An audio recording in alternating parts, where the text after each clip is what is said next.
YouTube channel Aditya's blogs. তো আজি এনে এটা ঘৰুৱা ব্লগ। এয়া চক এখন ইয়াত চকী পাৰি থৈছে, মানে আমি গধূলি ইয়াত অলপ বহো, মানে এতিয়াও লকডাউন চলি আছে জানে, বাহিৰলৈ কোনো ওলাই নাযায়, এনেও বাৰু ৰাতি ওলাই কোনো নাযায়ে, আমি ইয়াতে বহো। সেইবুলি আকৌ পঢ়াৰ সময়ত নহয় দে, পঢ়ি লওঁ তাৰপিছত ইয়াত বহো। এইখন আমাৰ বাৰান্দা, এইখন চাওক, এই বাৰান্দাতে সকলো বহো। এতিয়া দেউতা নাই, ফাৰ্মাচীলৈ গৈছে, মাৰ মানে মূৰৰ বিষ হৈ থাকে, টেবলেটটো আনি থৈছে, এতিয়া নাই হোৱা, আকৌ ঘপককৈ ৰাতি হৈ গ'লে প্ৰব্লেম হ'ব যে, সেইটো কাৰণে আনি থৈছে। মই এনেই আগফালে ব্লগটো বনাবলৈ আহিলোঁ। দেউতা গ'ল এতিয়া ফাৰ্মাচীলৈ, এই আমাৰ নামঘৰগুৰিতে আছে, এইখনতে ফাৰ্মাচীখন আছে, তালৈ গৈছে। মায়ে আছে ভিতৰত কাম কৰি, মোৰো পঢ়িব হৈছে আৰু পঢ়িম। প্ৰথমতে ভিডিঅ'টো বনাই লৈছোঁ।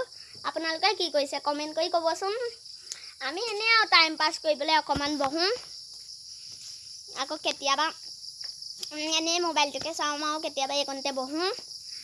সেইবুলি আকৌ পঢ়া শুনাৰ পাছতহে দেই। তো আজি মানে ব্লগটো এনেই মই একো কিবা টপিক লৈ বনোৱা নাই, এনেই বনাইছোঁ। ইয়া চাওক, ইয়া মা আহিব এতিয়া। অ' মা আহা, এয়া মা আহিছে, মা অকণমান বহিব, যাওঁ। দেউতা ফাৰ্মাচীলৈ গৈছে, আপোনালোকক ক'লোৱে। তো মই এনেই এইকণতে ৰৈ আছোঁ, এতিয়া পঢ়িবলৈ যাব লাগিব নহয়। এতিয়া সেইবুলি লকডাউন বুলি নপঢ়িলে নহ'ব, অনলাইন ক্লাছো হৈ আছে। আমি এনেই এইকণতে আছোঁ। এবাৰ মোৰ টেবুলখন দেখুৱাই দিওঁ ব'লক, পঢ়া টেবুলখন। ব'লক এইফালে ভিতৰলৈ যাম। এই পোহৰটোৰ কাৰণে উঠা নাই ভালকৈ। এইখন চাওক, এইখন মোৰ পঢ়া টেবুল, সেইবোৰ কিতাপ চিতাপ থোৱা আছে। আগত কেলেণ্ডাৰ এখন আছে, এই ছোৱালীৰ কেলেণ্ডাৰ। এই তো ব'লক পাছত চাব মোৰ টেবুল, কোনোবা এদিন আকৌ দিনত দেখুৱাম, এতিয়া আন্ধাৰ হৈ আছে।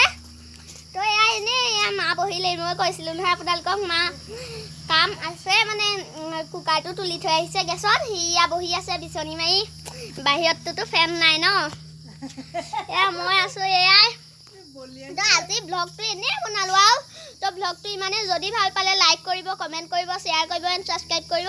আৰু আপোনালোকে কোনোবাই যদি ইয়াত বহে বা ৰাতি টাইম পাছ কৰিবলৈ কি কৰে মোক কমেণ্ট কৰি জনাব। তো আজিলৈ বাই।